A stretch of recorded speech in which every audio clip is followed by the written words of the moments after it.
ఎలా ఉన్నారు? అందరూ బాగున్నారా? పండు హోమ్ థింగ్స్కి వెల్కమ్ అండి. ఈరోజు నేను జీడిపప్పు అచ్చు చేయబోతున్నానండి. ఫస్ట్ ఒక 4 స్పూన్స్ నెయ్యి తీసుకుందామండి.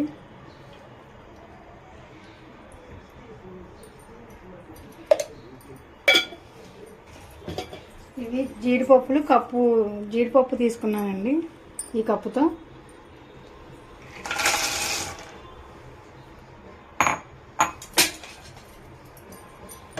ఇవి సిమ్లో పెట్టుకొని వేయించుకోవాలండి, హైలో మాత్రం పెట్టుకోవద్దు, మాడిపోతే. కొంచెం కలర్ మారే వరకు చాలండి. అండి ఇంక ఈ మాత్రం చాలు, మరీ ఎక్కువ వేయించుకుంటే బాగుండదు. ఒక ప్లేట్లోకి తీసేసుకుందాము. కప్పు జీడిపప్పుకి అరకప్పు బెల్లం అండి తురిమి పెట్టుకున్నాను.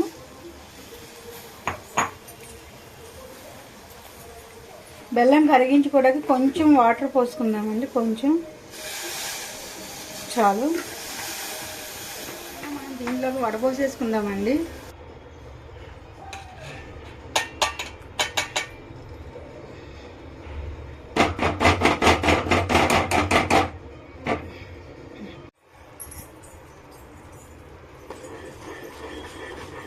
మధ్యలో మనం పాకం చూసుకుంటూ ఉందామండి. ఇది మరీ టంగుమని మోగేంత పాకం అక్కర్లేదు, ముద్ర పాకం.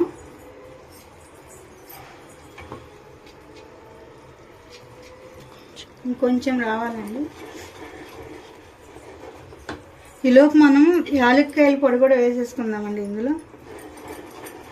కొంచెం రావాలండి, కొద్దిగా.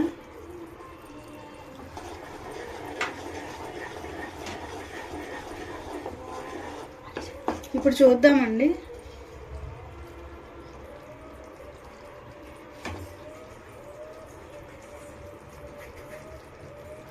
వస్తుందండి పాకం.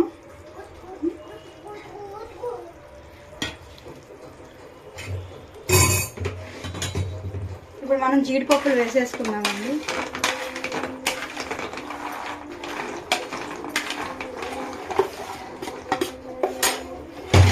టిష్యూ పేపర్ వేసుకుని కొంచెం నెయ్యి అప్లై చేసుకున్నామండి దీనికి.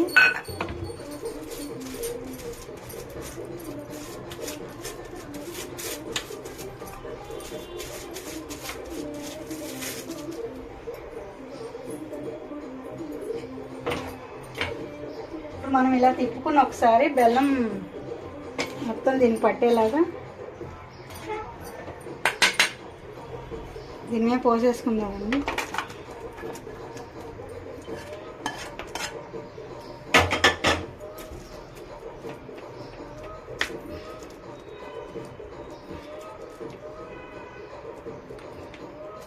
దీన్ని ఒక అరగంట వదిలేద్దామండి. ఇలాగే అయిపోయిందండి. మీకు కనుక నచ్చినట్లయితే పండు హోమ్ థింగ్స్కి లైక్ చేయండి, సబ్స్క్రైబ్ చేయండి, షేర్ చేయండి ఫ్రెండ్స్. Thank you friends.